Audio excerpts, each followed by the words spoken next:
Hi everyone, welcome back to our series on autoencoders. My name is Behzad Sabiti and I'm a member of Pattern Recognition Lab at Ferdows University of Mashhad. In this video, we'll explore the architecture and math behind the autoencoders. So let's get started.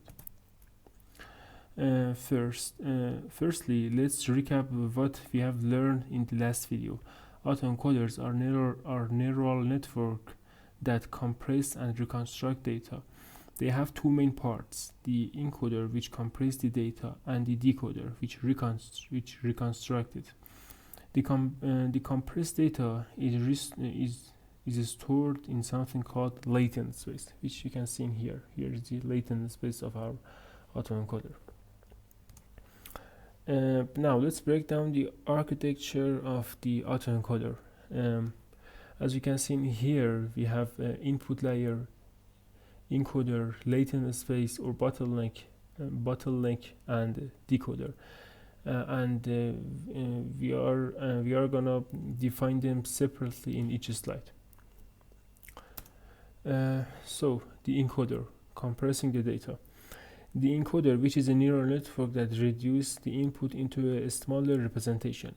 For example, it might take a 28 by 28 image, which is 784 pixel, and compresses it into just 32 numbers, something like here. But in here we have like 1 2 3 4 5 6, we have 36 pixel image, which compresses into like 5 pixel image. But you can imagine this process for MNIST data, which is 28 by 28 pixel. And the next one is the latent space, which is the compressed version of the data. It's like the heart of the autoencoder, where the most important features are stored. And here you can see an 2D visualization of latent space for the MNIST dataset. And as you can see, in our latent representation, it is really easy to classify each number, and here is like a benefit which we can take advantage of. The next one is the decoder, which is another neural network that reconstructs the original data from the latent space. And as you can see, here is the another part of the picture which we had in here. Now we have this 7 number in here, which is which was 36 pixels, and we compress it into this 5 pixels, and here we reconstruct it. And as you can see, this 7 is not really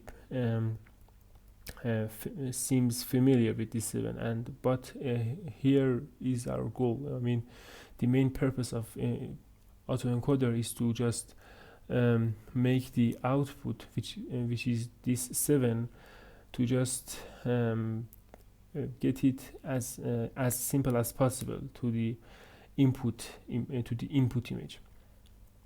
So but how does the autoencoder learn to do this?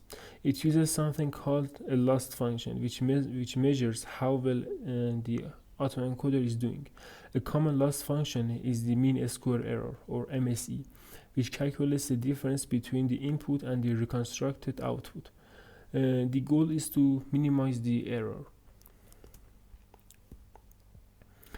Training an autoencoder involves passing data through the encoder and decoder, calculating the error, and then updating the network's weight using a process called backpropagation.